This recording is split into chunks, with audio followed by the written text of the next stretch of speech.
Drain থেকে বস্তাবন্দি যুবকের লাশ উদ্ধার। নারায়ণগঞ্জের ফতুল্লায় সড়কের পাশে ড্রেন থেকে জনি সরকার নামে এক যুবকের বস্তাবন্দি মরদেহ উদ্ধার করেছে পুলিশ। মঙ্গলবার 17 জুন দুপুরে ফতুল্লার পূর্ব সিহাচর লালখা এলাকা থেকে মরদেহটি উদ্ধার করা হয়।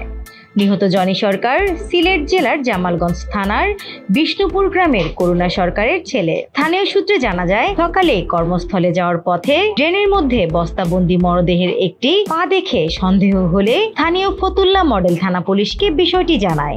পুলিশ গিয়ে ঘটনাস্থল থেকে বস্তাটি উদ্ধার করে। পরে বস্তা খুলে হাত পা বাঁধা অবস্থায় ড্রেন থেকে জনি সরকারের মরদেহ উদ্ধার করা হয়। ময়না তদন্তের জন্য মরদেহ নারায়ণগঞ্জ জেনারেল হাসপাতালে পাঠানো হয়েছে। নিহতের বাবা করুণা সরকার ফতুল্লা খান সাহেব ওসমান আলী ক্রিকেট স্টেডিয়ামে নৈশ প্রহরীর কাজ করেন। তিনি বলেন, স্ত্রী, 2 মেয়ে ও একমাত্র ছেলে জনিকে নিয়ে ফতুল্লার পূর্ব সিহাচর লালখা এলাকায় দুলাল পুলিশের বাড়িতে ভাড়া থাকেন তিনি। সোমবার 16 জুন 9টা থেকে জনি নিখোঁজ ছিলেন।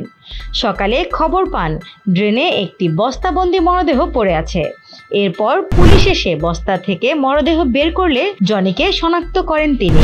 বিষয়টি নিশ্চিত করে ফতুল্লা মডেল থানার পরিদর্শক তদন্ত আনোয়ার হোসেন বলেন, বস্তায় হাত পা বাঁধা অবস্থায় ড্রেন থেকে জনি সরকারের মরদেহ উদ্ধার করা হয়েছে। তার মুখে ও শরীরে আঘাতের চিহ্ন রয়েছে।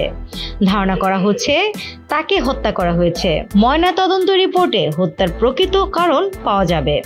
এই ঘটনায় যারা জড়িত তাদের শনাক্তের চেষ্টা চলছে। স্নিগ্ধা আখি, দৈনিক নতুন সময়, ঢাকা।